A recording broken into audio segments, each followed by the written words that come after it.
Hi, and welcome to Pro Appointments. My name is Simon, and I'm one of the consultants. Today I'm going to be talking to you about the basic format or basic layout for CV.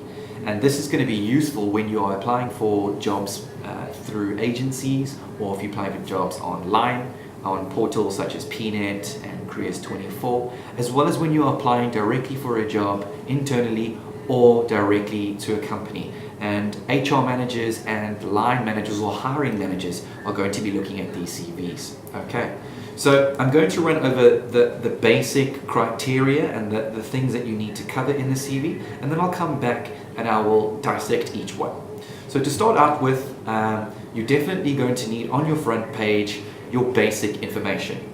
Okay. Then after that, you can then move on to your education, and that's broken down into two categories. That's your secondary education or high school, and then your tertiary education, which is of course your university or any other courses that you may have done through colleges, or you've gone through training programs through your company, etc., etc. And then after this, you would then list your PC skills. Okay. After your PC skills, this is where the CV starts.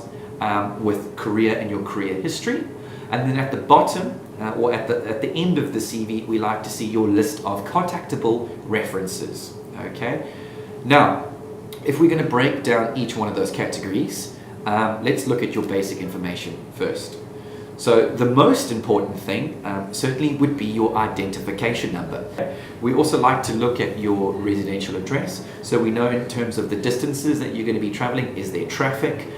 Is there no traffic? Where are your school children located as well? And your location, your times, is this all going to clash? Okay. Of course, we need to know if you have a driver's license, and then this can be broken down to: do you have a forklift driver's license? Do you have a PDP? Have you got a code 10, a code 14, etc., etc.? And then let us know if you have your own vehicle or if you require a company car. Some things that people tend to leave off their CVs as well is their email address and their contact number. This also needs to be on there as well, because if you are selected for an interview, of course they do need to get hold of you. And then, of course, your name and surname. If we then move on to education, what we're looking for is the high school that you attended, okay, the year you matriculated, and then any extra awards or achievements. For example, if you got full colours for drama, or if you got an academic award for English or something like that, it's possibly a nice place to put that in there as well.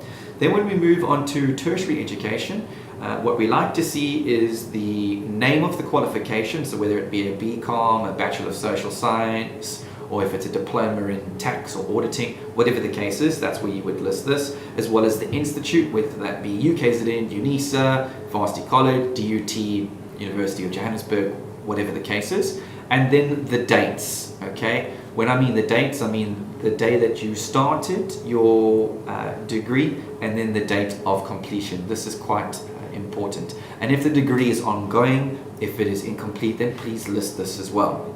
If you would like to put in your subject majors, this is the area to put those in as well. One thing to note is what we don't like seeing is 2 to 3 pages of modules that you completed for your degree in each year. This is just a bit too time consuming, and it almost becomes irrelevant. After this, what we want you to put down is your PC skills. Okay. Basic PC skills would generally cover your Microsoft Office suite, which is your Word, your Excel, PowerPoint, and then of course Outlook, which is email. And then possibly to put in there is internet as well.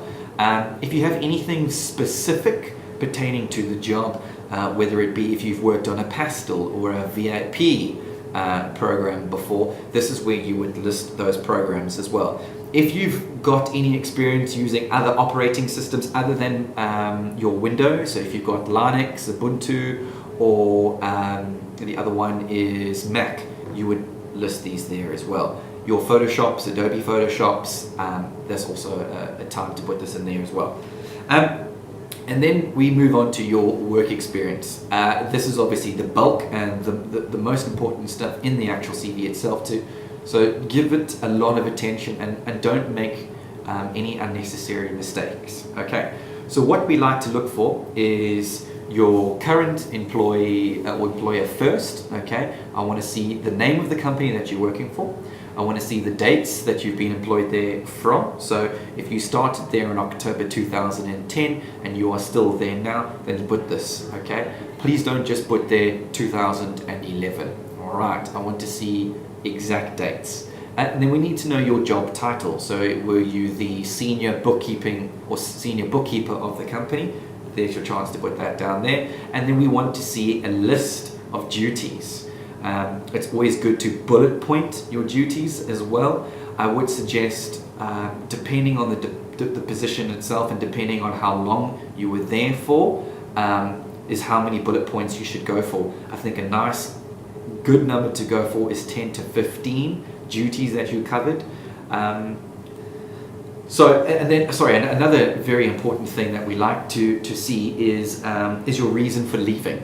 Okay, so if you were headhunted, or if you were leaving for better financial prospects, or if you were dismissed, of course, this is where you would put that down. If you relocated from Johannesburg down to Durban, or vice versa, this is where we would list those. A lot of candidates leave that blank and they don't even put that in whatsoever.